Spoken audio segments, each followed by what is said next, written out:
How's everything, Gray? Doing doing well. Is the football team going to practice this spring, fall? We're conditioning. We're practicing a little bit now. Good for you. We're together. We're still very blessed right now, even with this number surge. Again, I know it's been hard because I know that total number of cases is not a good statistic to measure, but yeah, still when it's happening, it's important to follow. And anyway, we're still lucky here in Bibb County to not have hit that. Even though we are seeing it, we're seeing. Yeah, we're definitely seeing an uptick. Yeah, it's around. We're staying as close to the ground as we can here. That's the play. I mean, I still think that's the move, and yeah. But I do think we're starting to see with young people, and I do think we're starting to see with just even track and trace techniques that you're able to start doing some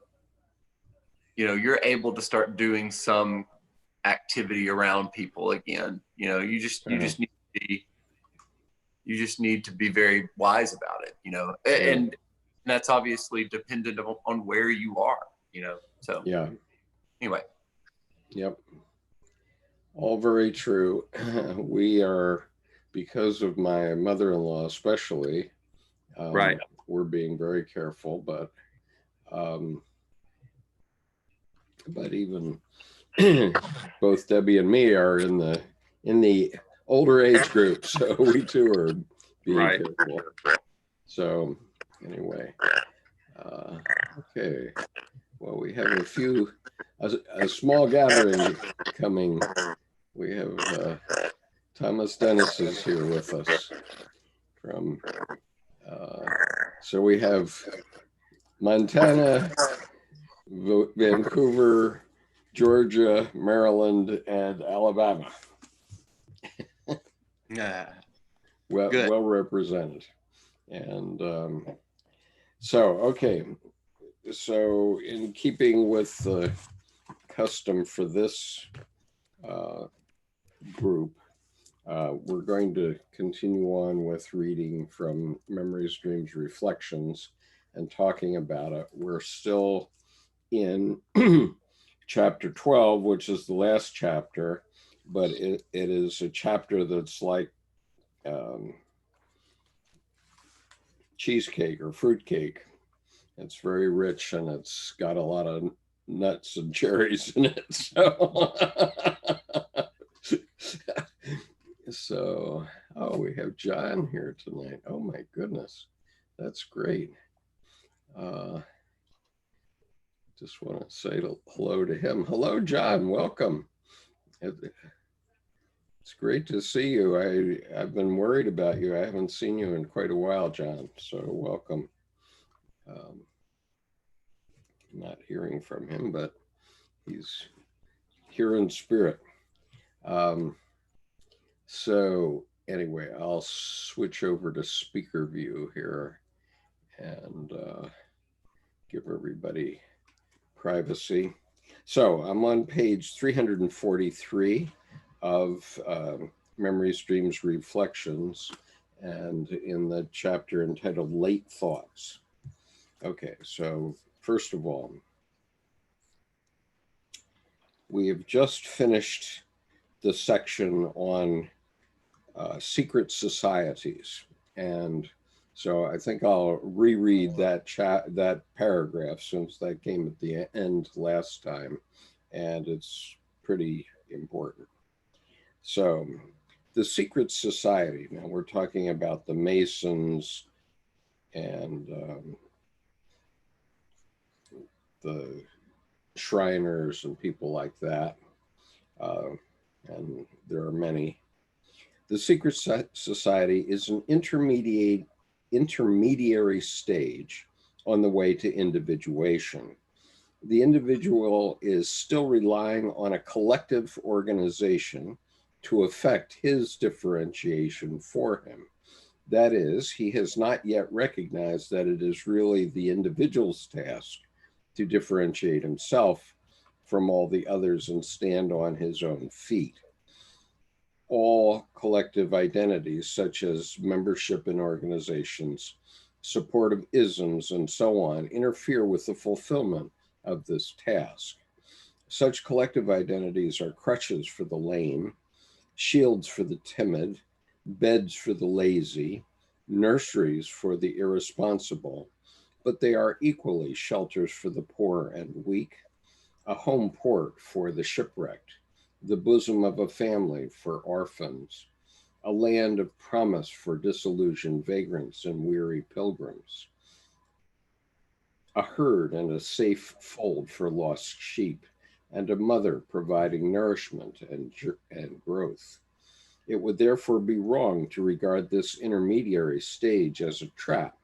On the contrary, for a long time to come, it will represent the only possible form of existence for the individual who nowadays seems more than ever threatened by anonymity. Collective organization is still so essential today that many consider it with some justification to be the final goal, whereas to call for further steps along the road to autonomy appears like arrogance or hubris, fantasticality, or simply folly. Okay, so what he was saying in that paragraph is that, we all need collective organizations for at some point in our life. And certainly I relied on the collective organization of the Marines when I was in my 20s, 30s, and 40s for many things. And I depended on what it did for me. Uh, and uh, and my grandfather, one of them, was a 32nd degree Mason, so he relied on it all his life. Um, but um, Jung's point is that we all have to um, learn what we are intended to do. And so I think most of you see that although I mentioned my time in the Marine Corps um, fondly, and I published an article today about Kyle Carpenter, the Medal of Honor winner, the youngest Medal of Honor winner. But and he replicates the warrior archetype, who many of our listeners are between 18 and 44 years old. So for that age group, that sort of support is necessary. But then when you're older, you end up being alone. And certainly I know that this group is a bunch of loners. So, all right. So I'm going to put this back on gallery view so we can see a few of your handsome faces. All right. So here's the next full paragraph. Nevertheless, it may be that for sufficient reasons, a man feels he must set out on his own feet along the road to wider realms. It may be that in all the garbs, shapes, forms, modes, and manners of life offered to him, he does not find what is peculiarly necessary for him. He will go alone and be his own company. He will serve as his own group, consisting of a variety of opinions and tendencies, which need not necessarily be marching in the same direction. In fact, he will be at odds with himself and will find great difficulty in uniting his own multiplicity for purposes of common action, even if he is outwardly protected by the social forms of the intermediary stage. He will have no defense against his inner multiplicity. The disunion within himself may cause him to give up, to lapse into into identity with his surroundings. And so this is an individuating individual, which is different from an individual. So any thoughts about that? I'm wondering if another way of putting that would be that part of your persona is carried by the group. And so part of the, and as a result, part of the process of individuation takes place in a collective rather than in the individual psyche. Do you think that's? Oh, definitely. Because, I mean, the Marines say the Marine Corps builds men. You know, we have lots of young people, men and women these days, who are joining the Marines, but they, when they join, are not up to the task. And in fact, a third of all men and women who go to OCS in the Marine Corps, these are people who think they can become a Marine officer, leave before they finish OCS. More than 30%, which is it's a large number. And so, of course, what you're doing when you're in OCS or that kind of training is you're trying to measure up to the standard of the group. And, you know, I remember the way I got myself through. I don't know how others got themselves through, but I know it was an image, a visionary experience, because what I did was in the fourth week, after the fourth week, we got, you know, a Saturday afternoon off or something. So I went into town and to do my laundry, and I went into the Marine shop and ordered my uniform for commissioning, including all the insignia, the you know, the hat, the rank insignia, all those things. And then throughout that, the next 6 weeks of the training, I was imagining myself wearing that uniform as the way that would draw me forward, and it definitely did. I mean, I remember holding that image in my mind very clearly during some rough times. They try to beat you up to see if you're going to break.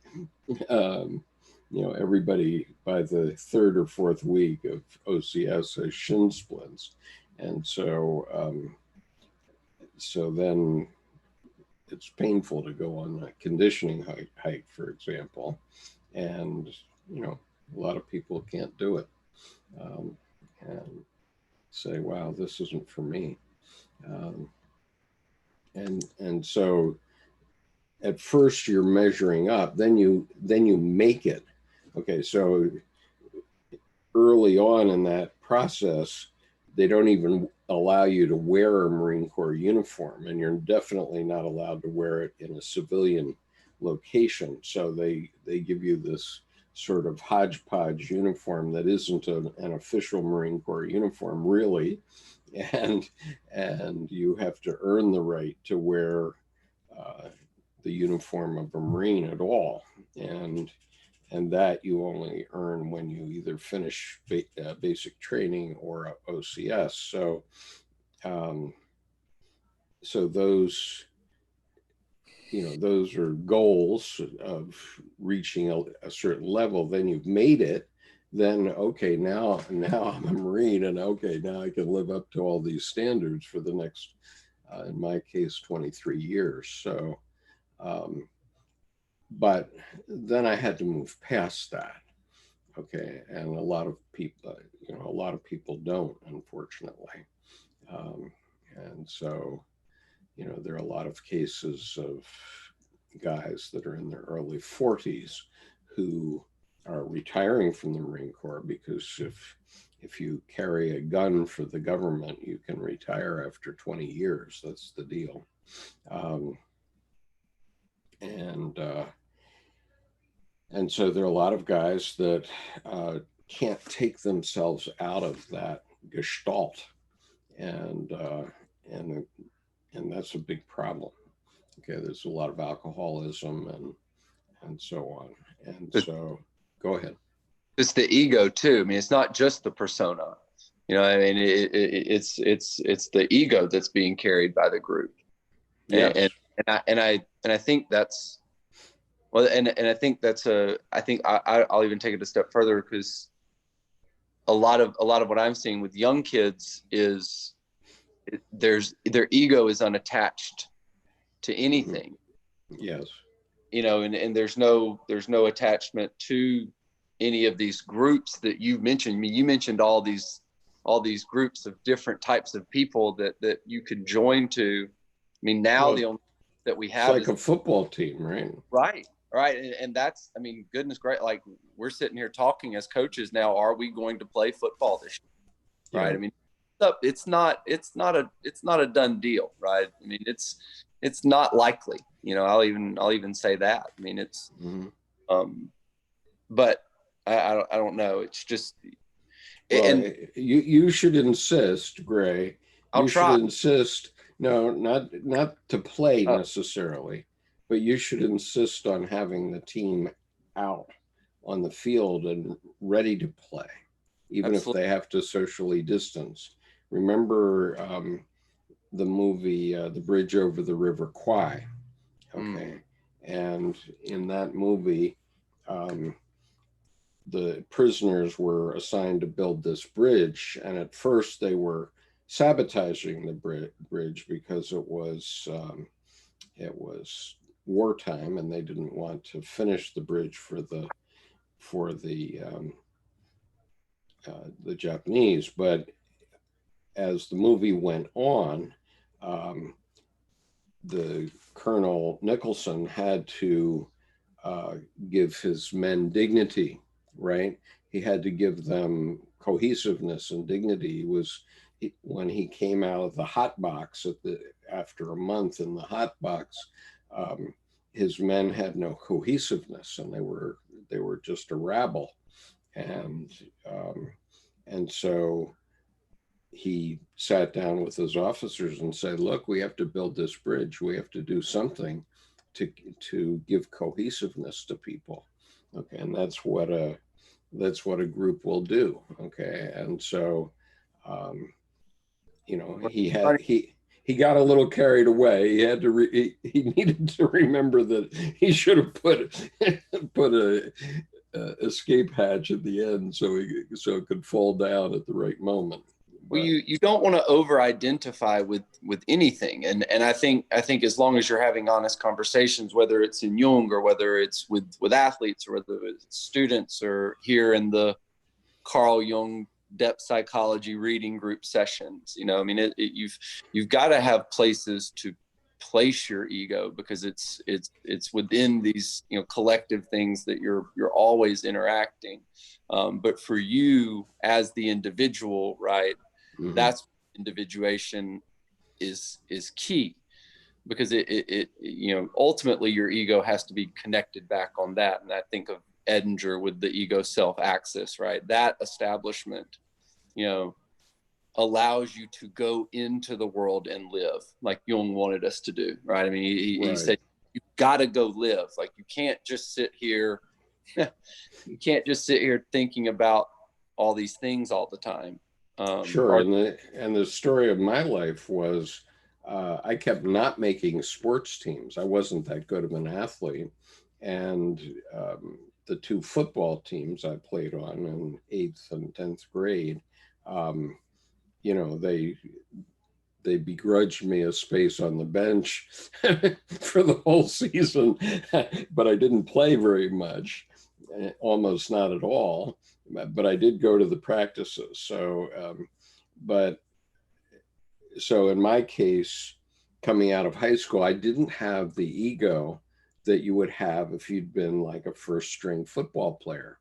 Okay, I hadn't developed that up. I had something else going for me, but you know, I knew that I was a competent person, and that I was capable of doing what had to be done. And so that's why the Marines were so important to me, because I made that team, and I wonder if this doesn't also apply to any collective, not just a secret society, but I'm thinking about people that work in a certain company for years and years, and they retire and they realize they've lost a big piece of their meaning. And so it seems to me that you can have so much of your persona and your ego bound up in the collective that there's really not much of it that is developed as an individual. sure, lots of people die shortly after Right. their career because they just can't get it going again. And There, So I think there's language of, I've heard language of, your career is your platform, right? I mean, it's a platform for you to do. I think of, I think both certainly of, for a man. Okay, for right, a man, definitely. right, and I think of all the musicians that we have in this group that can just kind of sit down and play, an artist that can just sit down and have that ability to, that platform. Tim's ability to display an image, kind of what he sees and what he's interacting with. That's a platform. For me, it's interacting with young people. That's a platform. And it's incredibly easy to over-identify with that, right? Especially if you're good at your platform. Sure. That's where that ego, that's where my Coach Yates becomes more important than the relationship I have with the collective, or the relationship I have with the greater good, right? I mean, those are ultimately more important things, but we tend to give more to the ego, the persona. We tend to materialize that a little bit more, behave, act that way. So, which is where it becomes problematic. And we have to learn to have a life also. Okay, I mean, that's one of the issues that keeps coming up in this Logos Eros thing, which is, okay, you can be committed to building a building, but and you can be committed to building that perfectly, but then once it's done, then what? There's the old Depression era song, "Once I Built a Railroad, Now It's Done, Buddy, Can You Spare a Dime?" Because that individual put his life into building a railroad, and when it was done, he didn't have anything else. He didn't have a life that would support him. And that's why all of us should be trying to compete with Tim as an artist. We'll never win on that, but we should all we should all give it a college try, because it doesn't matter if we win. It matters if we learn something about ourselves in the process. Well, where I would see a difference is in the social aspect, because Gray, what you're saying about the platform, for me, there is hardly any social aspect.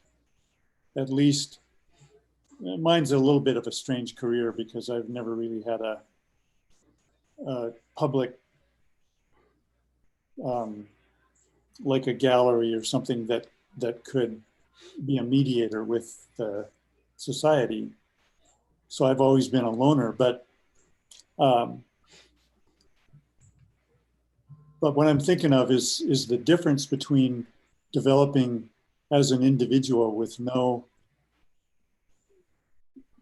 social connection in the platform, and having this very socially oriented platform like you have in a school.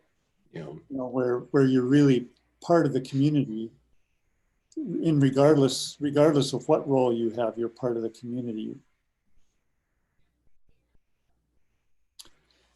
I also want to call attention to a couple of questions Thomas put on the chat. I don't want to get too far from that. Yeah, go ahead. Because I haven't been following the chat, so I don't know where you are. He said, why must the identity be destroyed, for instance, in basic training before a new one can be reinstalled? It seems a harsh way to go. How closely related are sports and training men to be warriors? Yeah. I do think learning and building up in terms of getting a group cohesively moving in a proper direction is very, very key.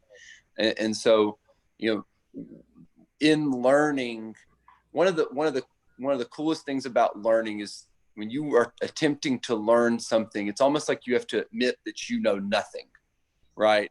And so every time as an athlete, I am trying to tell a kid what to do, the more he or she kind of holds to what they are doing, the less they are going to learn. And because this is an embodied action, it's a little bit different in terms of thinking and reading and all that stuff, but in an embodied thing. And this is kind of one of the cool things about sports, because ultimately sports is embodied cognition, right? I mean, it is you in flow almost. And I think that's one of the beauties of I think that's why soccer is the most popular game in the world, right?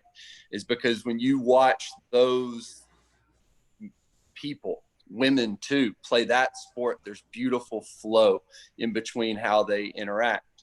And so learning to do that requires you can't do what it is that you want to do outside of the aspect of what the group's trying to do. And so there always has to be that giving of self. If you always want examples of greatness, that's why everybody should watch The Last Dance about Michael Jordan, right? What made him who he was? His ability to win games at the end of his career was because for 3 quarters he existed in Phil Jackson's system, in Phil Jackson's scheme. And that allowed the team to play in a cohesive unit to where he'd go win the game in the 4th quarter, however he needed to. And doing that kind of moved him forward. But he had to the scoring champion couldn't live anymore, right? He had to do something different. So you almost have to kind of push it forward somehow. Anyway. Yeah, and it seems to me, and I don't want to give Gray Yates, who's a championship coach, advice, but it seems to me that in any team, you want every member of the team, not only the first string, but every member, to be committed to every other member to bring the team along. So the first string quarterback should be trying to help the third string quarterback get better. Okay, of course that never happened in my career, but that's the type of thing that ought to be happening, because in the military environment, the slowest ship is the speed of the convoy. The convoy can't go faster than the slowest ship. And in the Marine Corps, you leave nobody behind. So the slowest guy is the one that you have to make sure keeps coming with you, right? He can't be left behind. And I've seen careers broken over that. In 1968, I saw the commander of OCS get fired because he didn't organize OCS that summer in a way that would take care of everybody. And the result was they lost 4 candidates out of a conditioning hike on a Black Flag Day, a day that it was over 100 degrees, and they didn't discover they were missing until midnight that night. And when they found them, two of them were dead, and two of them were really addled. So, you really have to have a commitment to everybody. So that cohesiveness is obviously very important, and it has to be a commitment to the group. It seems to me that for women it's a bit different because they are also typically making a life for a family also. So they have to do all the things if they want to have a career in the outside world, in the business world, let's say, or in the teaching world, or whatever, in coaching. They have to do that plus do the family relational stuff.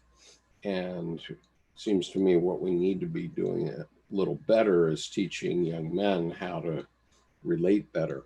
I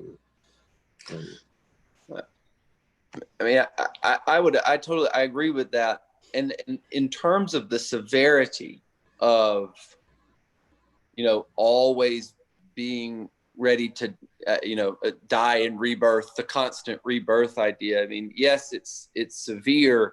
I mean, but ultimately, we always get back to this.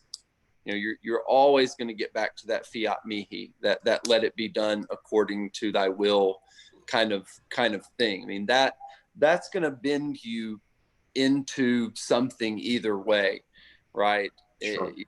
I think if the supreme meaning is going to do it to us either way, you might as well learn, whether it's in the Marine Corps, or whether it's playing team sports, or whether it's, whether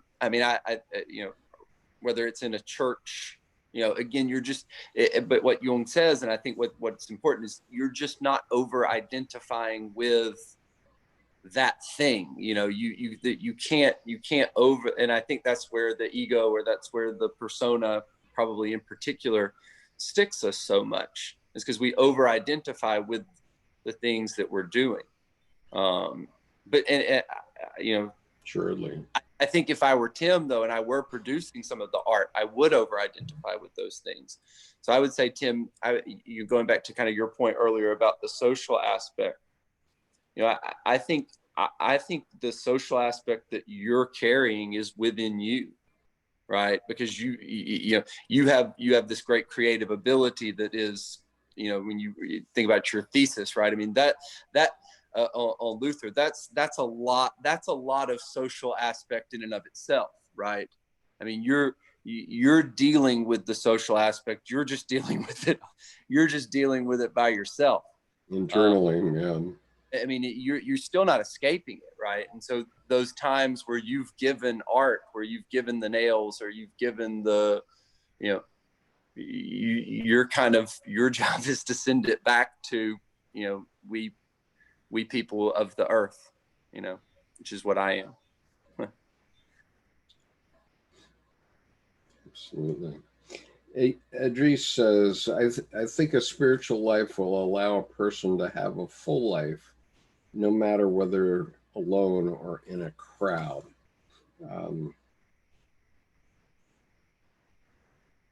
What do you say about that? What's everybody say about that? I think yes and no. Jung did say that one cannot individuate on a mountaintop, which is very true. But at the same time, I think where Idris is coming from is mainly about finding a center. That's what I get from his two lines. And when you find that center, then, a crowd or alone is kind of the same in that sense. But on the way there, I don't think we can do it alone because of, if nothing else, just differentiation. You need to go through stuff to know what you are and what you are not. Just to keep it very simple, yeah. Sure. Absolutely, to know what you are and what you are not. I saw some individuals who were very comfortable during their days or hours or even like weeks when they were alone, and when they were actually surrounded by crowds, whether family or stranger. I didn't notice a slight change, and like they were at the state of rest at all of those times. It's there's also Zen story where a governor was visiting a certain temple, and the master noticed there was sweat on his palm, and then he said that he's no longer good to be a teacher unless he works on himself, because he said I shouldn't have developed sweat on the palm of my hand. My grandmother, I saw her to be really, really comfortable. Like for long times when she was alone, she was comfortable. And then and females are usually not comfortable alone, but she was very spiritually evolved. Mhm. I don't mean the person should stop being useful to others or distaste company, but craving, in a way of craving ceases, craving for being alone should cease, and craving to be in company should cease. And at both times, one should be in complete rest and peace. Then one can give the best to others, because sometimes those needy people who really want company of others, instead of becoming an asset to the group, they become a liability. Because their persona would be very present. Everything should revolve around them. Sure.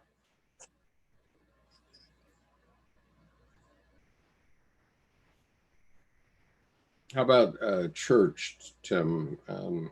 Because you've been an active churchman all your life.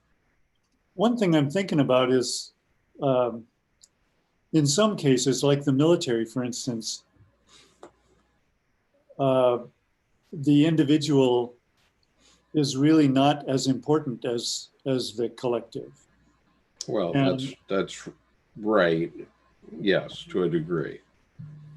in a school, the individual is more important than the collective. And in a sports team, it's somewhere in between those two things. Right. In my career, the individual is all there is. If the individual doesn't have the capacity to assert their personality, then they're just nowhere. You can't, except in a theater or a dance troupe. As an individual artist, if you don't have perfect autonomy, you've got nothing to work with, I think. And of course, as an individual, I want to stay in touch with the collective so that I don't start talking to an audience that doesn't exist. Like if I'm working for an audience on Pluto, that doesn't help anybody. It doesn't help me, and it doesn't help the society. If I'm responding to the radio signals I get from the collective, then hopefully that helps both of us. But it still seems like it's a different situation than just about any kind of an arrangement where an individual is in relationship with the collective. Would you say that an artist like Pollock was an artist who basically lost touch? I mean, ultimately he found a following, right, including me, but he really was disconnected during most of his work from everything, even to the point where he didn't even want to create anything that had any imagery in it. And ultimately he drove himself and a couple of girls off a cliff, I guess. So when he was 44 years old. So, but is that an artist that doesn't have a close enough touch? Well, I think of artists doing different kinds of work, and what he was is more like an explorer. He was working on a kind of human expression that history hadn't really seen before. Mm-hmm. And so he knew he was carving new territory. Yes. But just like an explorer, it's one thing to, to go to Antarctica and plant a flag and say, okay, I'm the guy that got here first, and then hightail it home. But it's something entirely different to be a pioneer and to go to that place and figure out how to make a living. In other words, find meaning in that place. So it's not just the discovery of new territory, it's incorporating that into some kind of a meaningful life. And so in that regard, he was an explorer, but he was not a pioneer in that, not that it wasn't meaningful, but I think he was more distantly related to the community than he was to his own, following his own drummer. And it didn't seem like he was in dialogue with anybody else besides himself. Yeah, I wonder about just to compare Henry Miller and Anais Nin. It strikes me that Henry Miller sort of lost touch, whereas his lover, Anais Nin, stayed in touch. But I could be wrong. Do you have a perspective on that? Well, not really. I know more about her, and I think she was in touch. I'm not sure about his story. Well, he was an alcoholic and ultimately drank himself to death, I think. But as many people do who, are, let's say, novelists who get writer's block, and they, until now, I mean, I think I know what that writer's place is, okay, that you can write from, and I don't consider myself blocked from it. I just don't want to go there. Right. But I think in Henry Miller's time, and Jackson Pollock's time also, they didn't know how to get into the zone. I think modern artists nowadays are more conscious of getting into the zone and getting into a space that's driving from the self. And I do it every day in the creation of this YouTube channel, but I think in those days they didn't know how to get back to that space, I think. Well, do you not think hit the limits of our zone in some way, especially if you're operating from a materialist, rationalist, I'll just say secular worldview? Like if you're operating from that basic secular worldview, have you hit the limits? Like, I mean, let's just call it what it is. I mean, I feel like they have. If you're following American politics right now and you don't know that the materialistic, secular, basic worldview has hit the limits of its like thing, right? And it's pretty apparent, like it's here. And I think our art has shown that. I mean, I think that's one reason why Tim's art resonates, because it's got the thing behind it, right? And if when it doesn't, whatever the supreme meaning is, if it doesn't have it behind it, I think that's kind of what modern art has shown us. I think that's what modern architecture has shown us. Mm-hmm. If it doesn't have the thing behind it, it's just ugly, right? I mean, and they've, because you limit no matter how far you go. Yeah, I mean, the ego materialist is the poster boy for that is our president, who's gone for everything material, and has gotten all the gold rings, regardless of how he's gotten it. And so then the question is, is he having a fulfilled life? Is he reaching wholeness? Is he satisfied with his life? And I'm not sure that he could even examine himself on that dimension. How could he do it? Nice to see you, John. It's good to see your face, and you're looking well. Can't hear you, but we can see you. Anyway, John, who's on the screen now, is one of the longest followers of this group. Now we're in our 5th year of doing this, and John used to come down to Annapolis from Baltimore every Monday to do the sessions with me, for which I'm very grateful, because it kept me going for quite a while. Thank you, Skip. I hope that after this COVID craziness, we can get back into it. Yeah, that would be good. Where else can we talk about such things, right? Oh my goodness. I did have a question for the group with regard to this group cohesiveness and so forth. I had a professor of anthropology back in early 70s, well, mid 70s, and he wrote a book called Down Among the Wild Men. And someone had mentioned earlier that there's this initiation principle that goes into creating the cohesiveness and to actually create the independence as well of man.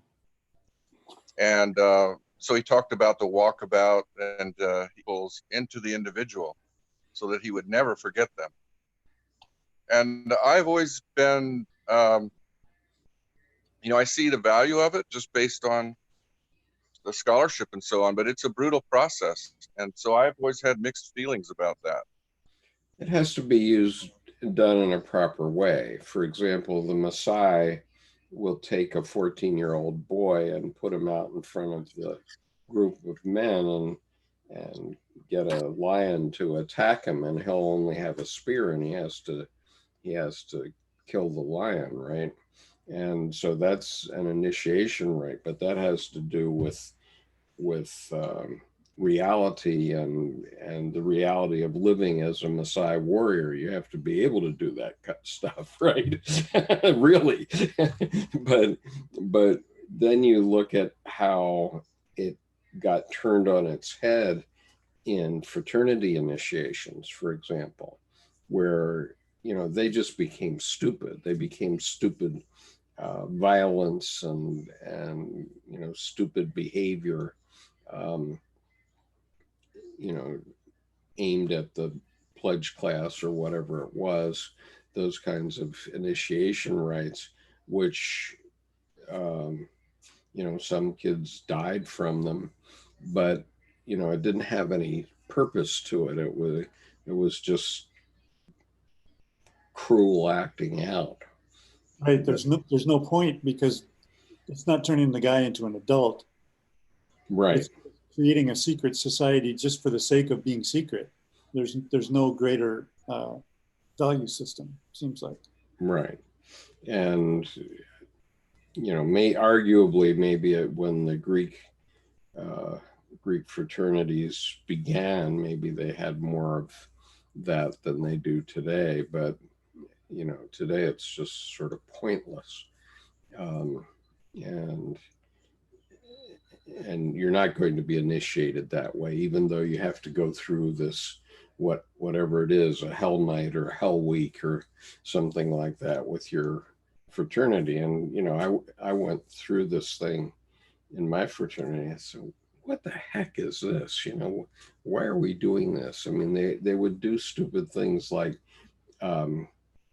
they made us strip down, and then they would put toothpaste all over your body. And I don't know if you've ever done that, but toothpaste can burn your skin, and it burns. And say, why are they doing this? Well, I wanted to ask about. I mean, I wanted to make a comment that I think what Gray is doing with the young men is very valuable, and I think a lot of our problems today in our society are that men are not being trained by men. They're not brought into a brotherhood, so to speak. So what he Right. does is extremely important. Sure. And in our urban youth just don't have a lot of that, you know? Yeah. So that's what I'm saying, Gray, is that, you know, whatever it is, you have to get those guys out in the fall and have them working out and, you know, fight. If they have to fight through a year without actual games, they have to fight through it, but they still have to be kept as a unit. They still have to be building that bridge over the River Kwai, because But if we they're had, not, go ahead. I'm sorry, we had that talk with them today. You know, just we don't know. You know, we don't know if we're going to play a game, but if they tell us within 2 days we're going to play a game, we're going to be ready. You know, that's kind of the approach we're taking, but it is because it's just, you know, it's so good to be with them, right? It's so good that like you can tell that they are happy to be out there Sure. after months of not doing it. And Yeah. you know, they're friends who are baseball players or track athletes who graduated, who just mid-season, you know, that's never there for you again. Right. And again, the ultimate thing, sports, no, but learning how to deal with the ego, learning how to deal with the persona, learning how to deal with yourself to give it to something that, you know. And you hit on this earlier too. My coaching, one of my greatest coaching mentors. He's the best basketball coach in the city of Memphis, bar none. And Mhm. Memphis is a great basketball city. For those of you who don't know, he was my athletic director when I was coaching early. And early critique, he told me, he said, "You only coach the good players." I just started being a high school football coach and very obsessed with winning, wanting to score points, wanting to, you know, do things, you know, my way, all this stuff. And here this guy who's much better than me, you know, I know he's a better coach than me, tells me you only coach the good players, and changed, you know, changed everything that I do about that. You know, and that we're always learning. If I had an ego, right, about that, or if let's say if I had a weak ego, you know, that would have crushed me, right? I mean, you know, but Sure. because I've learned all these things, that statement, I can realize, hey man, well, luckily I know that I don't know shit, you know. And so for me, I'm just like, oh good, I can make the adjustment again. Here we go. I can change, I can make another change. I've been screwing this up long enough to make the switch. So You anyway. know, what the heck happens when you lose your first and second string quarterback in the middle of a game and you have to go to number 3? Yeah. No doubt. Has he been trained or not? Right. That's a good way of looking at it. And I think that's why the Marines are such a good example too. But to John's point, I don't think we have very many things like that anymore. Yeah. And certainly not that press people, right? I mean, you know, push people, right? Right. There's a lot of passive, right? Right. And one of the interesting things about the Marines is that there's a lot of little guys in it. Okay. You know, I remember at OCS thinking, you know, I never thought I was a particularly tall person, but I was always in the tall end of the line, right? When we were in platoon formation or something like that. And I was just reminded of that today when I was putting together this little video about Kyle Carpenter, who won the Medal of Honor, because he's really a tiny guy. He's not particularly big. And so there are these pictures of him. You can look them, you know, you can ask for images Kyle Carpenter on the internet and see all these pictures of him with like the Sergeant Major of the Marine Corps and other people like that. And these guys are huge compared to him. And yet he's the guy that got the Medal of Honor. It wasn't the big guys that got it. And so, you know, there's a place for everybody in the right environment, right? And for men, and then, you know, then we have to, but what we have to teach ourselves is how to achieve wholeness, then how to get a life that is beyond that, whatever that activity is, right? We have to be able to come home from the football game and relate with our wives and children type stuff. You that I was listening to an Orthodox priest named John Baer talk recently about marriage, and again that he spoke very, very clearly about marriage being a martyrdom, right? And it just, and that, you know, it's kind of for him, that's kind of was the goal of his whole talk, is essentially you've got to learn what your martyrdom is, however it is. That's kind of what it is you're working towards, but marriage provides that. And so if I'm over identifying as a football coach, or if I'm over identifying, you know, and to the expense of a marriage, you know, that's no good, right? I mean, because it's not, that's, again, that kind of goes back to the platform idea. Right. You know, so anyway. Yeah, I definitely feel like a martyr when my wife in the morning, you know, I'll get up early in the morning because myself is pushing me, get on the computer and start doing this and this and this. And so I start banging away at it. And then she calls in and says, "Are you going to make an omelet today?" And I go, "Oh, I'm nailed to the cross," right? And I gotta go do it, don't I? But I don't mind doing it. Mind you, I love to do it because I know what it does for me in terms of initiating my creativity each morning. But nonetheless, I have that feeling like, oh, you know, there's the martyr feeling of having to do it. And then once I get doing it, then it, you know, makes me feel good, and I like doing it and sharing with her. And you know, one of the things that we all have to do is get our noses out of our cell phones, you know, because that again is getting sucked into the logos and not having relationships. So people sit around a dinner table and they're not interacting with one another. Instead, they've got this relationship with this piece of plastic and metal, right? And so somehow we have to start to learn how to make spaces for our lives so that we have lives in the end, because our lives are with other people, right? And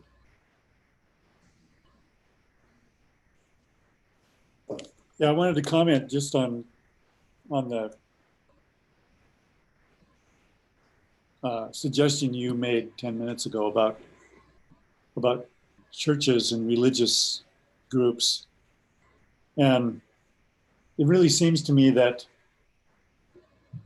unless a grouping of religious people is doing some kind of teamwork, like building a hospital or something, the whole point of religion is what Idris was talking about, is deepening the experience of the ego to introduce it to the soul.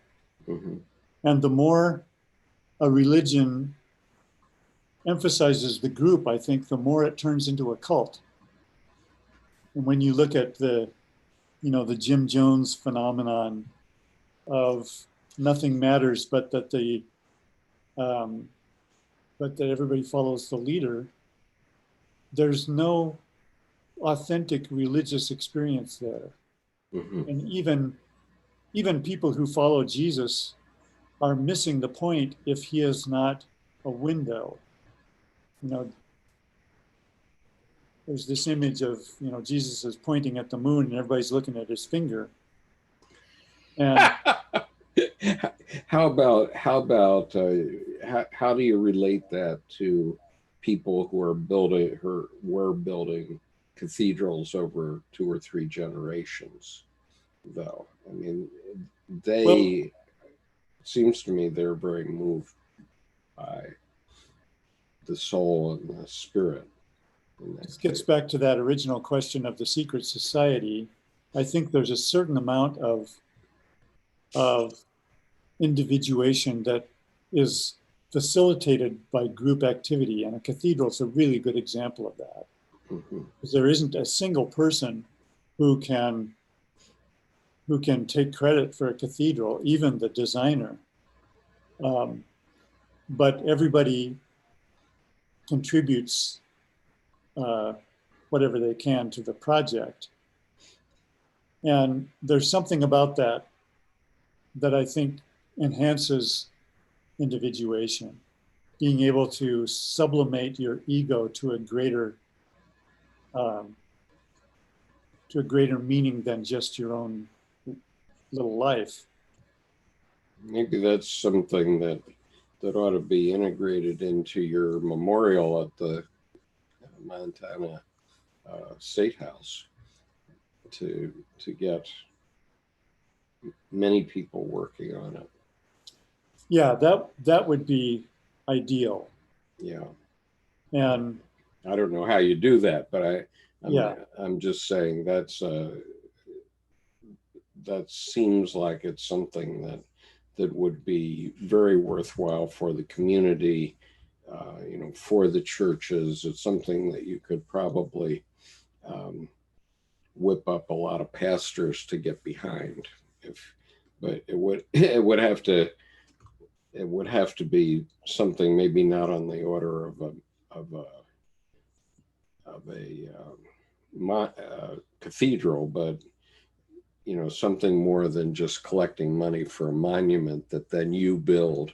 You know, that doesn't really engage people, it seems to me. You know. Yeah, it would be a very different project. I think of the Maya Lin Vietnam Memorial in DC, the same Yes. sort of thing. It's a brilliant idea, and I'm really glad she did it. But in order to have any impact, it's got to be the expression of the community. And this is my idea is a real similar thing. Just trying to acknowledge that the community is suffering right now. And so let's bring it out in the open so we can talk about it. But Yeah. I totally agree with you. The less my ego is involved, the more successful it is. Mm-hmm. The thing about Maya Lin's work was what she created was a thing for the community. I mean, I get emotional just thinking about it. When you bring it to mind, it gets me emotional, and I know that every time I go there, I just weep. And I think that happens to everybody, and not just people in the military. All of us suffered through that. I was pretty young during the Vietnam War,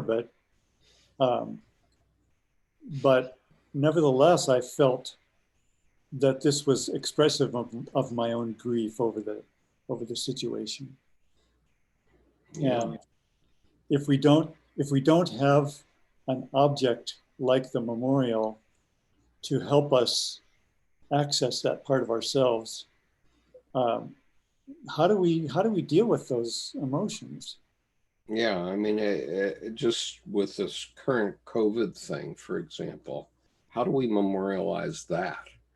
Okay, because Wolf Blitzer every night ends his program every night these days, talking about a couple of people that have died, and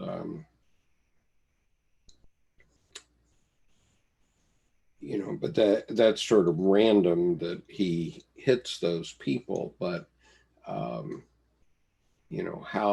do we create a memorial to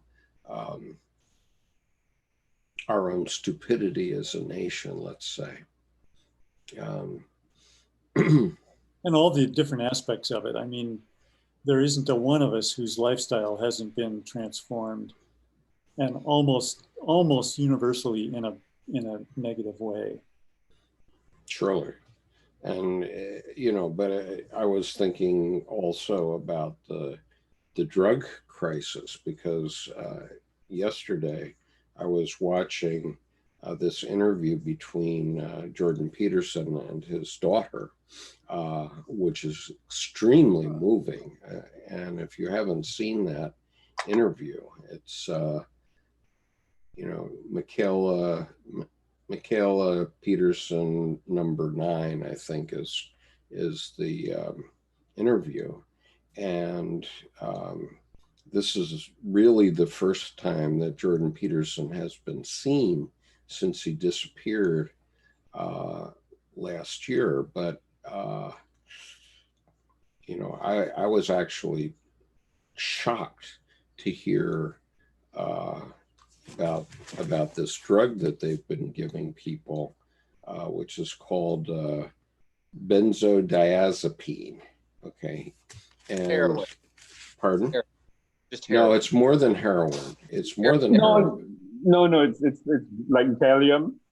Yeah. Uh, No, that Valium is a way to come off of it, but what the statistics that she said. Sorry. Because benzodiazepine is a class, so Valium is a drug within benzodiazepine. It's basically anti-anxiety. It's actually not really that much. It kind of like you just feel more calmer. What it does is it affects the part of your brain that has to do with anxiety, and it's totally understandable for some people who experience acute anxiety. They take this, but the danger is that when you affect that part of your brain and you do it regularly, then when you come off it, it can be even worse, and then there's more layers to it. So that's why some people say it's worse than heroin. I think that's quite a stretch, but it is. Well, the statistic she gave is that it's 5 times worse than heroin. No, I think that's a bit dramatic, but I think it's. I mean, I can't say, this is just my opinion, right? I think it's the whole culture of. Right now, there seems to be this whole culture of medicating stuff away, and so I won't be surprised if a lot of people use benzodiazepines, and so its usage goes really beyond what it should normally be for, and that's when it gets really dangerous. Yeah, which what they were saying in this interview, which I urge everybody to watch, is that after 2 weeks you're hooked with benzodiazepine, and after 4 weeks you're really hooked. And so what happened to Jordan Peterson was that he was taking it he has had chronic depression over his lifetime, but he took it, I guess, because of his wife's illness, and he was getting depressed about that. And then suddenly he's hooked on it and he can't get off. And fortunately, he'd made pretty considerable amount of money over the previous couple of years, I guess. So they were able to take him.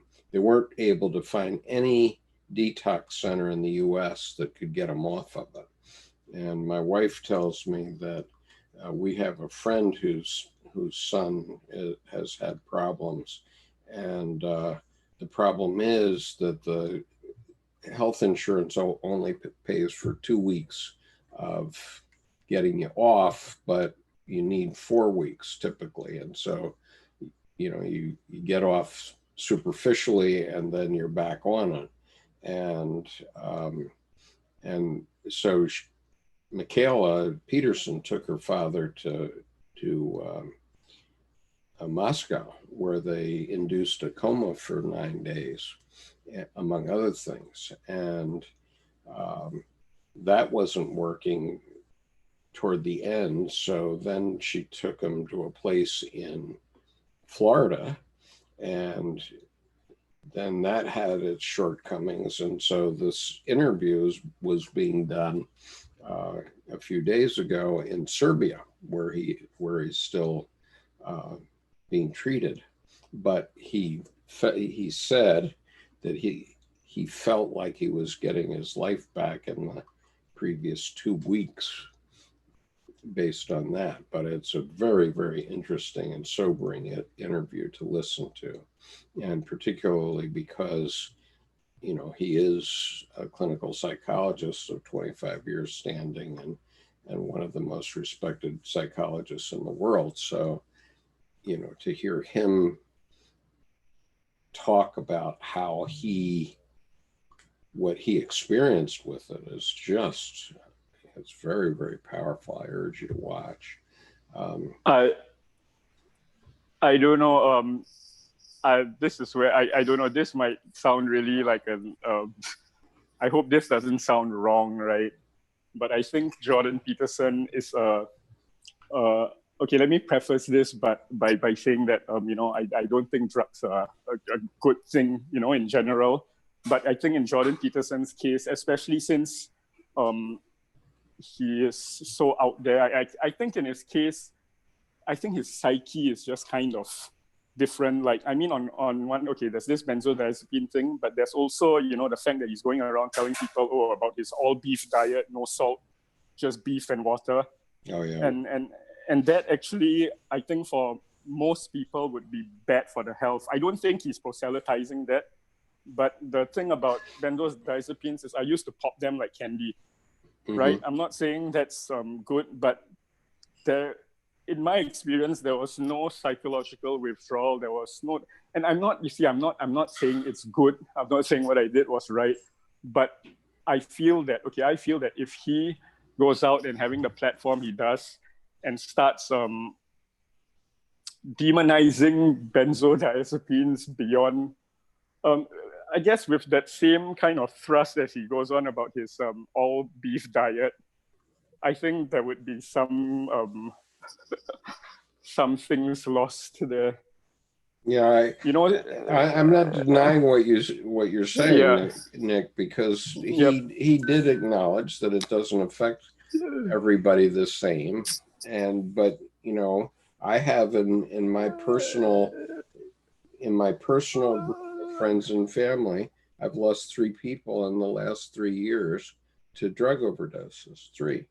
Oh, okay, I think I'll put it this way, Skip. What I'm concerned about, like I said, I started it with, you know, saying that, you know, drugs aren't good, right? But what I'm concerned about is that given the platform he has, is if people start to demonize just the drug, the thing, you know, because ultimately the drug is inert, you see. And if there's any problem that we have in culture right now is that our attention is just going from one thing to the next. And I'm not talking about a short attention span, you know, I'm talking about our energy of blame of oh, that's the problem. That must be the problem. Oh, here's a new problem now. Yeah, I agree with you. Yeah, that's what I mean, yeah. Yeah, everybody wants to point at something, and you know, I'm just giving my feedback from that interview. I think it's a very powerful interview, and it's one that people should read, especially since even on this group there are a number of Jordan Peterson fans. So you know, we all should take his experience as a cautionary tale. For sure. You know, most of us can't afford to fly to Moscow for a special treatment and then fly to Florida and then fly to Serbia. No, very few people can do that. So I'm glad he could do it. And it's just the ambiance of this interview is just very, very powerful, and it's worth seeing. Okay, let's go. May I say something? Yeah, go ahead, Idris. In one of the texts of Dr. Jung, I was reading that the outer engagement of a person, as much as it's developing, their inner world should also develop in proportion and along with. And at any point of time, if somebody's outer engagement, their extrovert outer life becomes really huge, and they haven't developed that kind of landscape and topography in their inner world, it can crush them down. Yeah. A second thing about Jordan Peterson, I watched a number of his videos. He expresses fears from ideas, like this idea is so dangerous. This is not a scholarly thing, and this is not good as a psychiatrist or psychology, and it's not good as a spiritual person. Ideas cannot be dangerous. A building falling on somebody is dangerous. A weight, the ground caving in, or a bridge falling, or a plane, or a car. He went through a period of 1 or 2 years where he was denouncing many ideas as dangerous, and he claimed that he has looked into evil. And he studied, I think, the extreme right and also the Nazi movement very deeply, and he was very shaken with it. He would bring his very rapid pattern of argument, and at one point you would notice he's even like taking their side.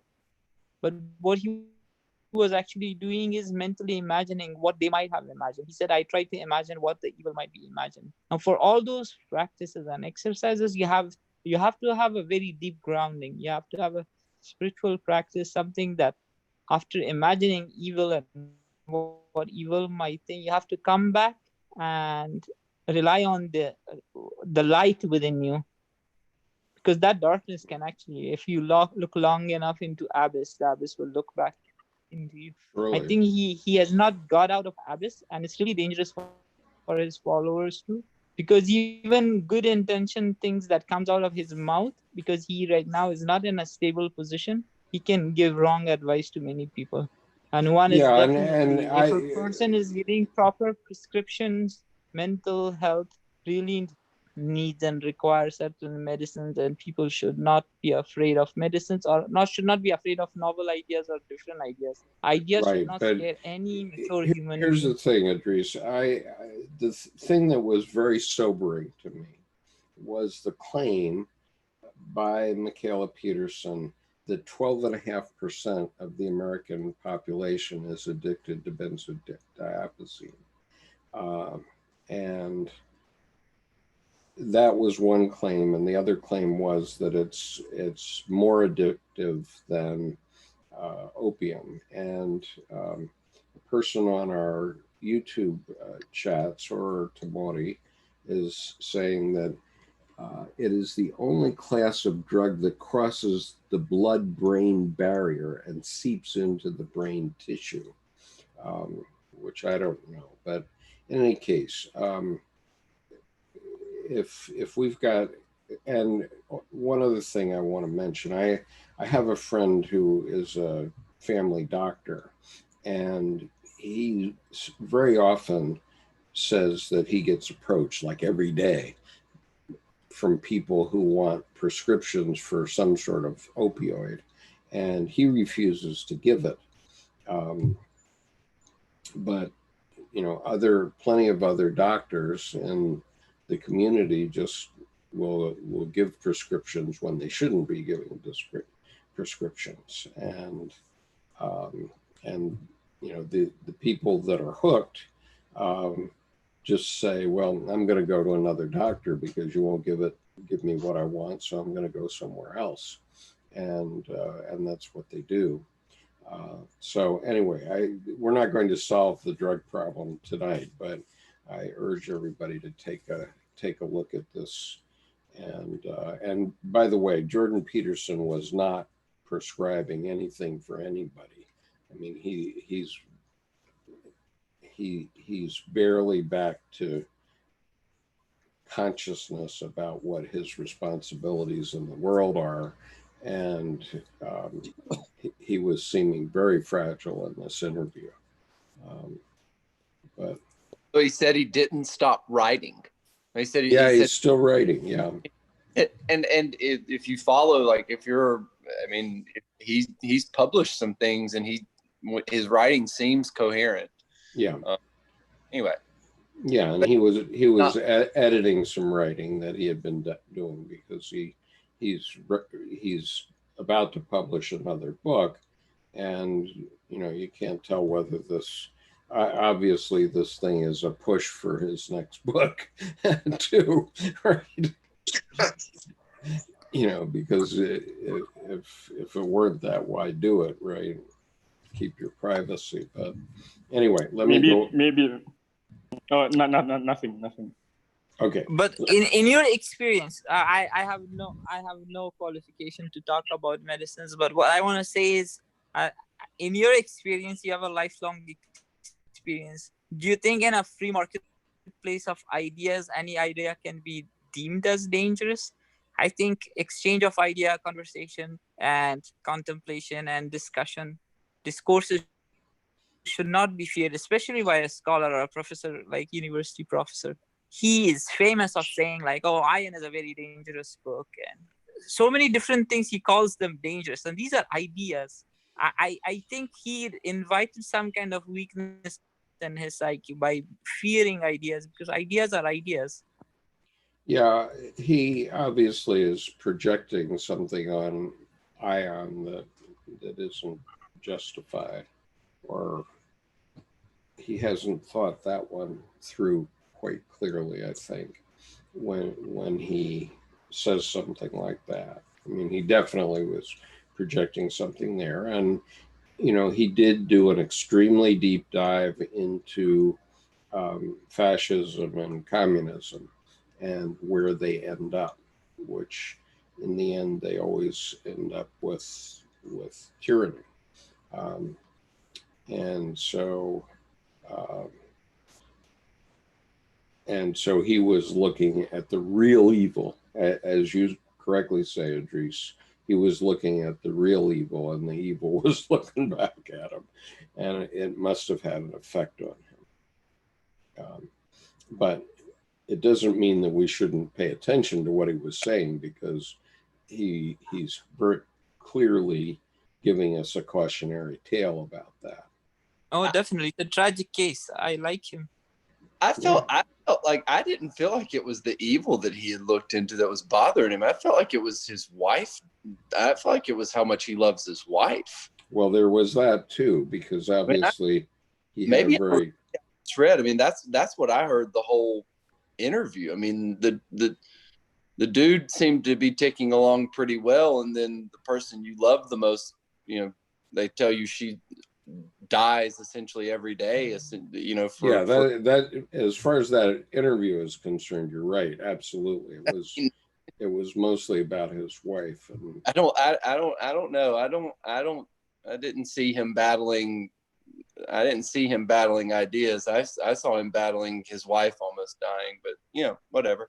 yeah, I mean, that was last year, but Idris and I are talking about something that happened 4 or 5 years ago that was mentioned in one of his lectures about Jung, where he commented that he thought Ion was a dangerous book, and you know, that was long before he was acknowledging any problem with his wife. So, but I do agree with you, Gray, that the proximate cause of his depression last year, which led to this whole issue, was his wife's illness and the troubles they were going through there. That's what the interview was about. Okay, let's go on. Let's try to buck through one more paragraph here. Okay, like the initiative of a secret society who has broken free from the undifferentiated collectivity, the individual on his lonely path needs a secret for various reasons he may not or cannot reveal. Such a secret reinforces him in the isolation of his individual aims. A great many individuals cannot bear this isolation. They are the neurotics who necessarily play hide and seek with others as well as with themselves without being able to take the game really seriously. As a rule, they end by surrendering their individual goal to their craving for collective conformity and a procedure which all the opinions, beliefs, and ideals of their environment encourage. Moreover, no rational arguments prevail against the environment. Only a secret which the individual cannot betray, one which he fears to give away, or which he cannot formulate in words, and which therefore seems to belong to the category of crazy ideas, can prevent the otherwise inevitable retrogression. Okay, so thoughts about that?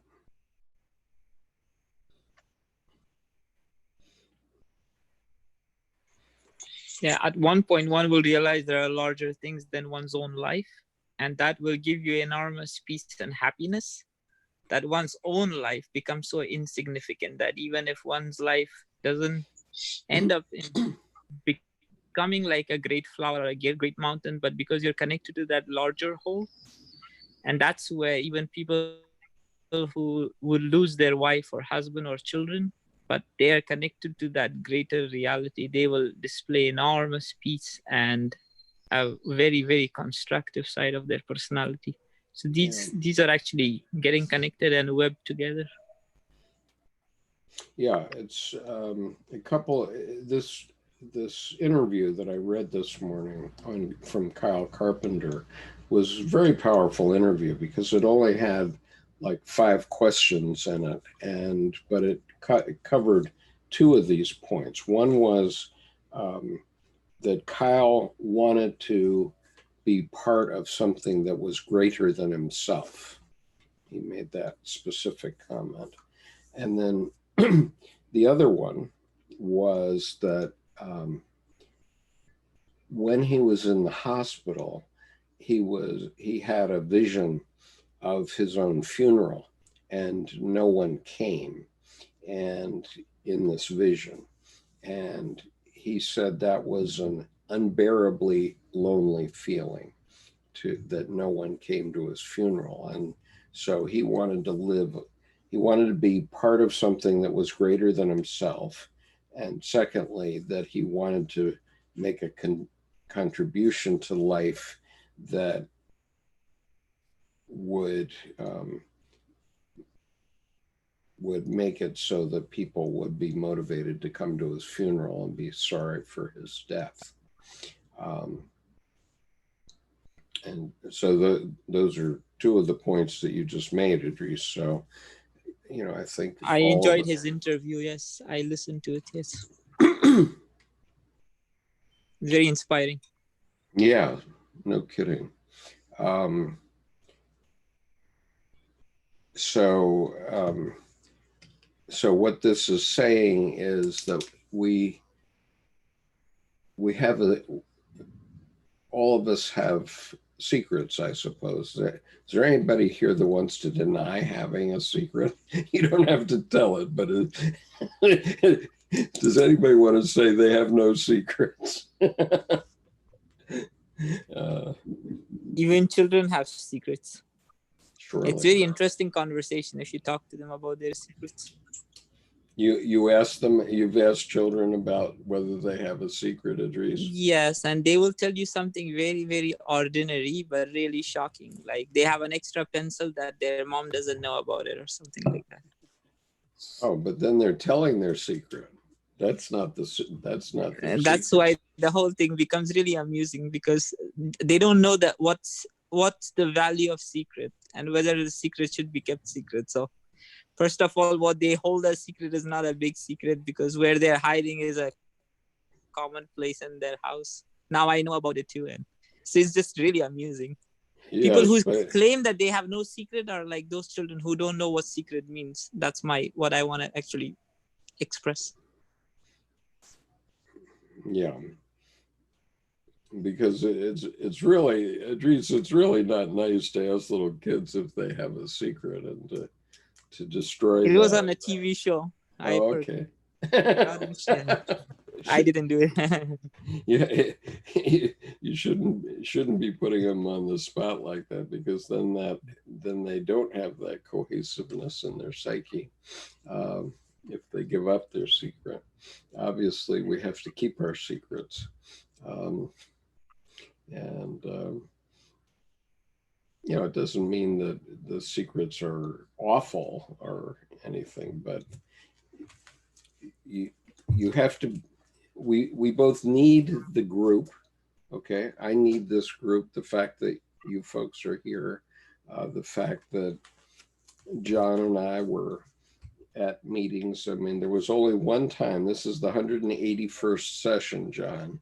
There was only one time that I was alone, and that was the very first session, which was before it got announced on Meetup.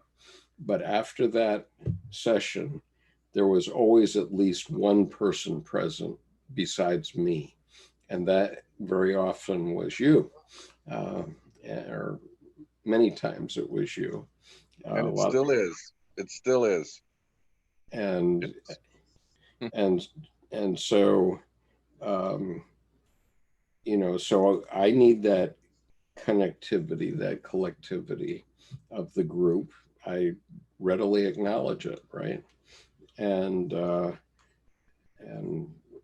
we've exchanged lots of secrets over that time. And we're not telling. I'll interject on the subject of secrets. Okay. And in connection with a quote that I wrote down, and I'm going to go search for it.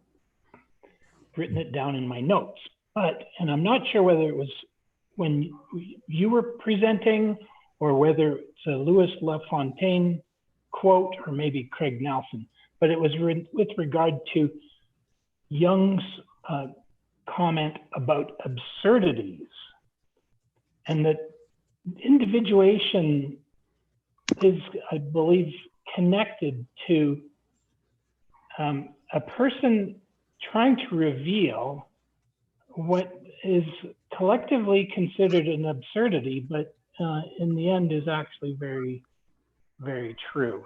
So I started listing what I think are absurdities that I believe are actually true, but the collective is not there yet. Now, even just thinking of the concept of soul that I just learned about, and everything we're talking about with respect to depth psychology and anima and animus and images, active imagination, that, like, what's the percentage of people that think that's absurd? It's probably quite high, you know, because they just haven't been introduced to it properly. But anyway, that's just an example. In a way, that's sort of a secret. So just wondering if people agree or disagree with that. Yeah, I think that that's probably true. Let me go on to the next paragraph because it addresses this issue a bit. The need for such a secret is in many cases so compelling that the individual finds himself involved in ideas and actions for which he is no longer responsible. He is being motivated neither by caprice nor arrogance, but by adira necessitas. I guess that means a necessity, which he himself cannot comprehend. This necessity comes down upon him with savage faithfulness, and perhaps for the first time in his life, demonstrates to him ad oculos, in plain sight, I guess, the presence of something alien or more powerful than himself in his own most personal domain, where he thought himself the master. A vivid example is the story of Jacob, who wrestled with the angel and came away with a dislocated hip, but by his struggle prevented a murder. In those fortunate days, Jacob's story was believed without question. A contemporary Jacob telling such a tale would be treated to meaningful smiles. He would prefer not to speak of such matters, especially if he were inclined to have his private views about the nature of Yahweh's messenger. Thus, he would find himself willy-nilly in possession of a secret that could not, be discussed and would become a deviant from the collectivity. Naturally, his mental reservation would ultimately come to light unless he succeeded in playing the hypocrite all his life. But anyone who attempts to do both, to adjust to his group and at the same time pursue his individual goal, becomes neurotic. Our modern Jacob would be concealing from himself the fact that the angel was, after all, the stronger of the two, as he certainly was, for no claims were ever made that the angel too came away with a limp. Well, I think that that has changed in Tim Holmes's work, because I have a picture of a sculpture by Tim Holmes where the angel has a broken wing. Do you want to comment on this point that was just made, Tim? Because you're the expert on Jacob and the angel, I think. Well,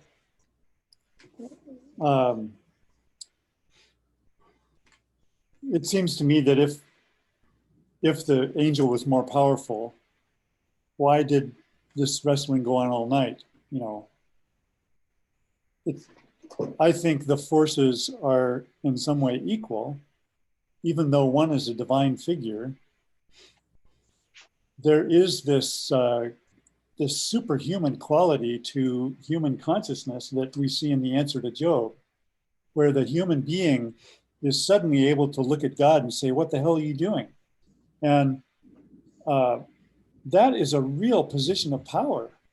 I mean, that's sure. I'm tempted to say the human being overpowers God at that point. Yeah. And that's what the broken wing is about, is that if both wings are intact, the angel can just fly away when he gets pissed off. But at this point, the angel has to stick with it as well. Yeah, it just happens that last night Deb and I watched Out of Africa for the first time in a long time, and in that film, there are these images of Isaac Dynson, Karen Blixen, and her lover Robert Redford flying over major parts of Africa, including over some incredible caldera valleys and waterfalls and great huge herds of animals. And it really reminded me of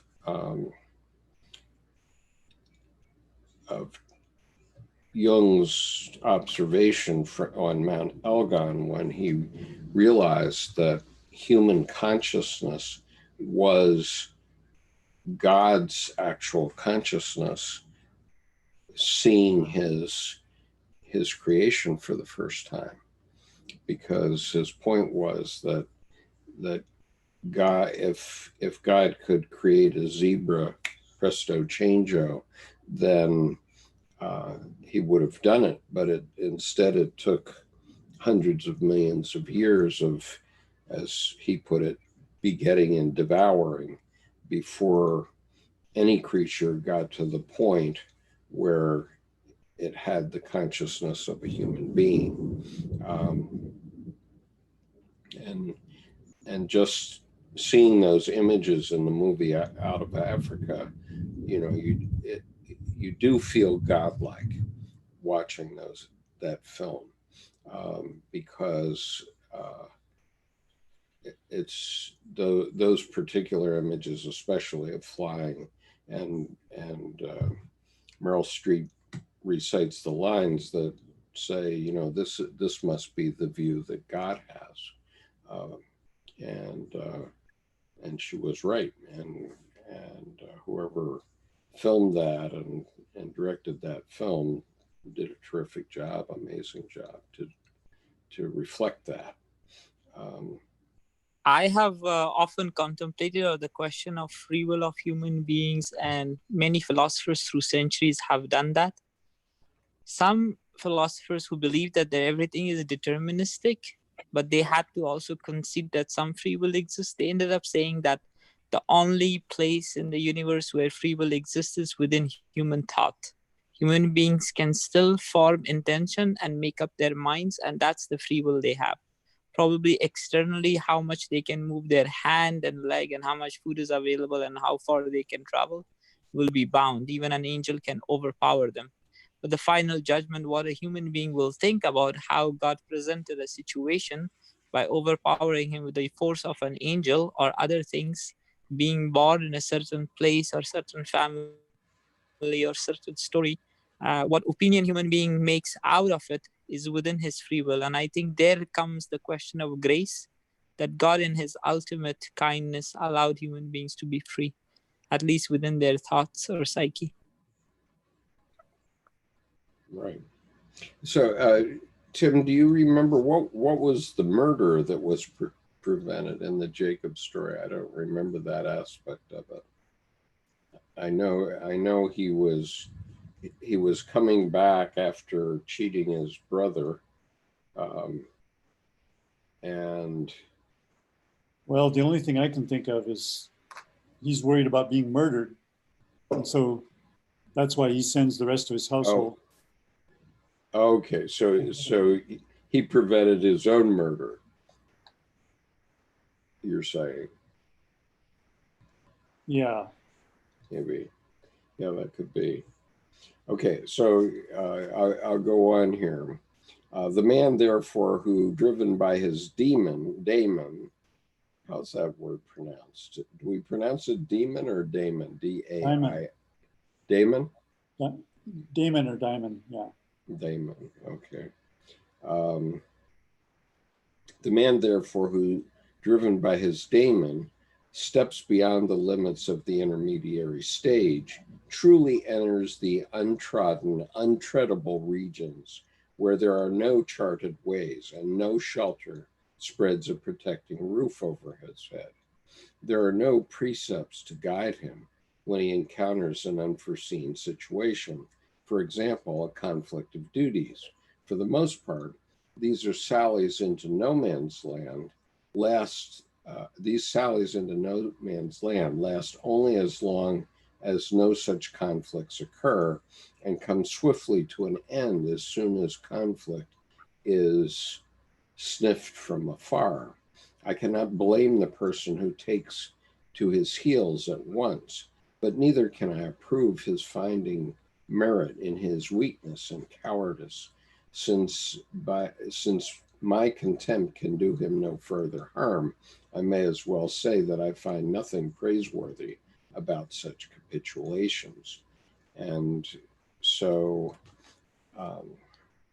you could say that I treaded into uncharted territory when I started to make videos of this group, and particularly when I started to do readings, and many people worried about the copyright law, and with respect to that, and yet I have kept doing it, and I managed to get several permissions to do readings, but not always. And so I therefore rely on this fair use statement that I often use on these videos. For example, I had no permission from Military Officer Magazine to read their interview with Kyle Carpenter today. But Kyle's not going to object because it's free advertising for his book. And I'm sure the interviewer won't object because it's promoting her writing. And I'm sure military officer won't object because it's making their work more visible also out in the greater society. So you have to step forward, but then I guess the point would be that a lot of people, if military officer or the young woman who did the interview were to complain, a lot of people would just back off, and maybe take the video down or something like that, which is not something I would do. But that's the type of issue that you get into, where you go into the untreadable regions. And I would just say that to me, the amount of any revenue that you're getting is a pittance as to be negligible. And so consequently, and that's only being made, it's not even actually money.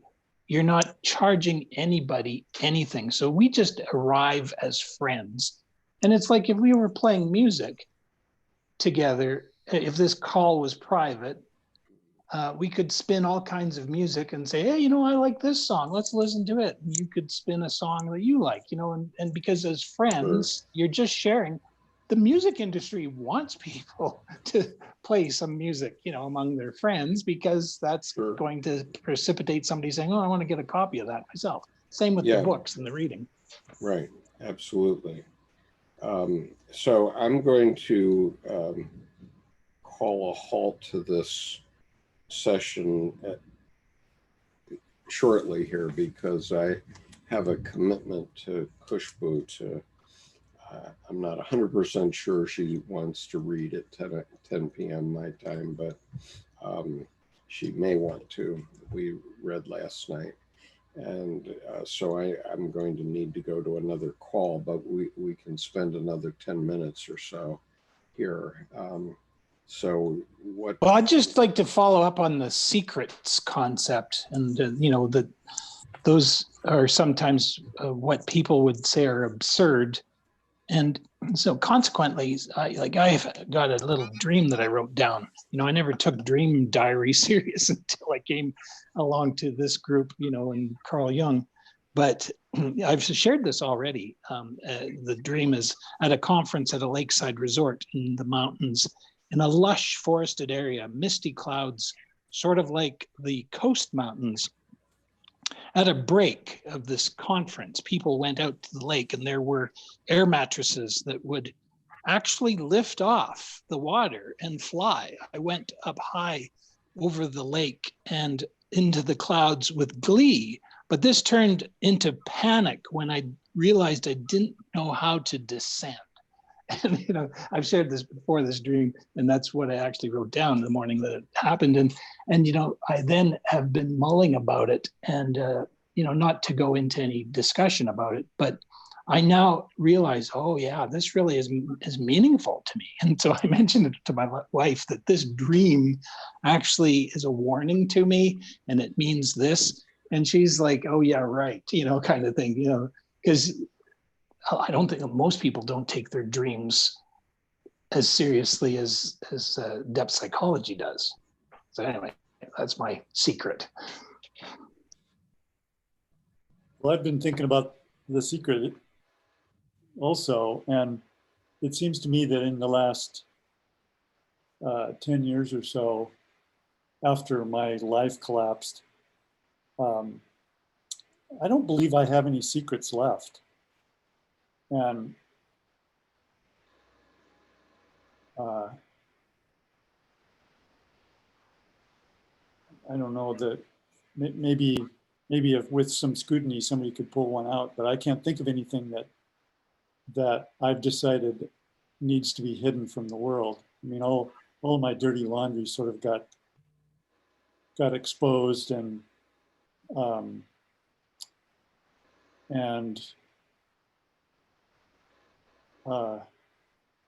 since then, it's sort of like having your house burned down, that you can start afresh. And I've just decided, I don't want to live that way anymore. And I really can't think of anything that is secret in my life anymore. I don't know. Does anybody think I'm being disingenuous, or? No, I kind of feel the same way. Like I think what you just described, Tim, like I really resonate with it. And I mean, in the sense that, if anyone just asked me point blank anything they wanted to ask, if if they could come up with it, I'll tell them point blank. There's no there's nothing, there's no shame or no and I'm saying this with knowing that I have a very good memory. So if anyone wanted to know anything, like I also feel like there's nothing that I'm displaying to the world that is hiding behind anything, it's just a feeling of lightness. Yeah. I want to say something, because in the literature of East, secret comes under among many, many beautiful thoughts and poetry. So the culture, for example, I'm from Afghanistan and my mother language is Farsi or Persian, and there's a lot of Rumi, Sadi, Hafiz poetry, other poetry. They speak about secret all the time. Now, there are the rules, social rules there. When your beloved does something wrong to you, you do not complain to someone who's farther than your beloved to you. So all the wrongs that you experience from people you love and even God, who you love, you claim you love, then you would not actually complain about those individuals or God to a third person. Then comes all the goods that you have done to others, you have to keep it a secret. And the authority actually starts from Bible too, because Jesus said your left hand should not know what your right hand is. It has actually immense psyche implications.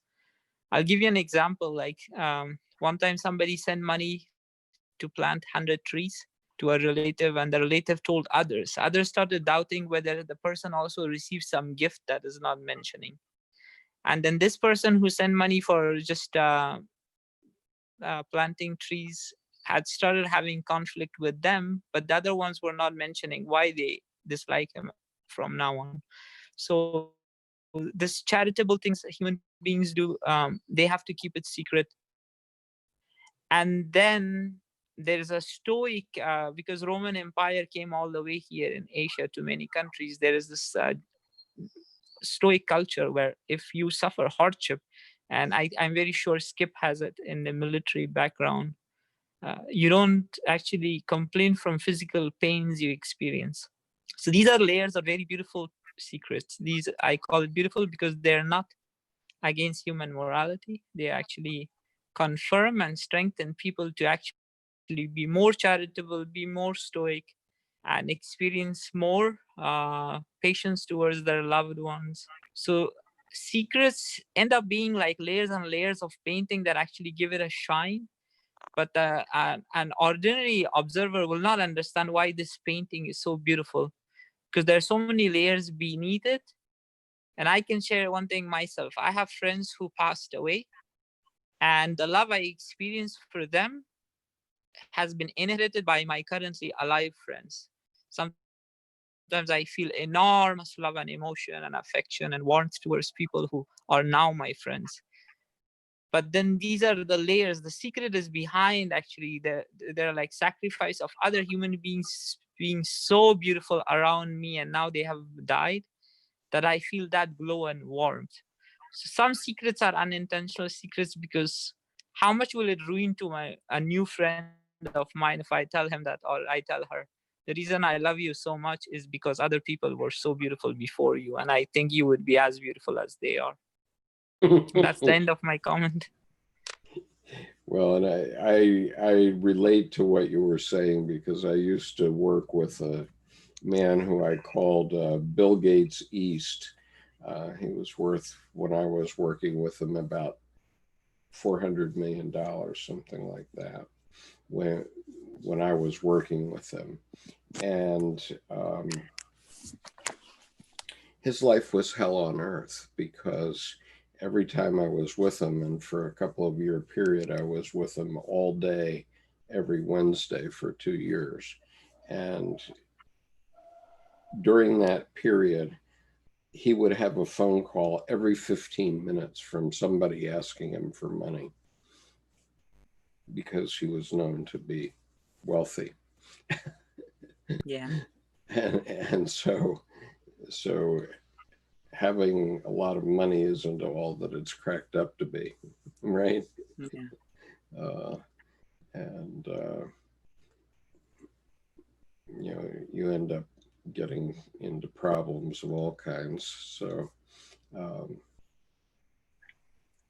Yeah, jealousy is something that actually hurts a lot of very good people, because some good people have never done anything wrong to others. Just because they are having a happy life or wealth, or they're accomplishing more, they can sometimes get hurt by people who are a little bit unconscious, so, or without conscience.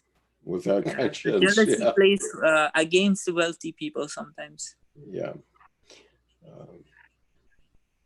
Other comments, Nick or John or Tim? Anything more? Oh no, yeah, great sharing. And I though. want to say to Tim that what I discussed is not anything against what you said. It's just different facets of the same mountain, because there's so many angles to our human life. Human life is really rich in its content. So we just see so many different perspectives, but none of them are actually negating or denying the other. Yes, indeed. Well, thanks, So, everybody. This has been really great. yeah, so Yep, thanks. so Tim, I just want to clarify a little bit more on Jacob. So he was coming back. He was feeling apprehensive because he was afraid his brother was gonna kill him, I guess, maybe. But Right. the angel said that he was going to lead a great nation to him, right? So that he would be called Israel. If I'm remembering this correctly. And so what happened was that he entered into his meeting with his brother after however long it was, 20 years or something, maybe with a different attitude after his wrestling with the angel, maybe with a humbler attitude than he would otherwise. I think so. And to me, it really feels like the situation of personal comeuppance that, for me, had that same character.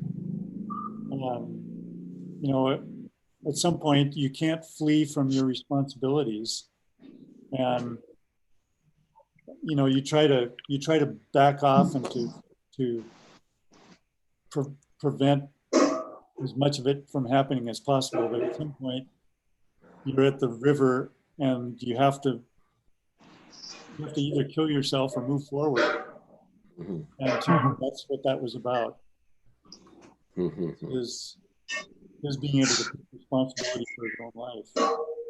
Yeah, that's another of the amazing things in the Kyle Carpenter interview, was just the responsibility he felt that he was taking for his own life. And he was an individual who was pretty down. I think he lost an eye and other, you know, it was very scarred, and yet he survived and has come out of it a stronger individual. And I'm just very impressed by the interview that he gave. But anyway, thank you everyone for coming. Thank you to Art. Art Patterson has been following us, and some of our other regulars on the YouTube channel. If you are on the YouTube channel and you would like to join our panel, I'm going to put my email address again, and you're welcome to write to me and ask to join us. And so thank you everyone for being here, and nice to see you, John. I'm glad we connected this way. Take care. Good to see you. Nice to see you. Bye-bye. Take care.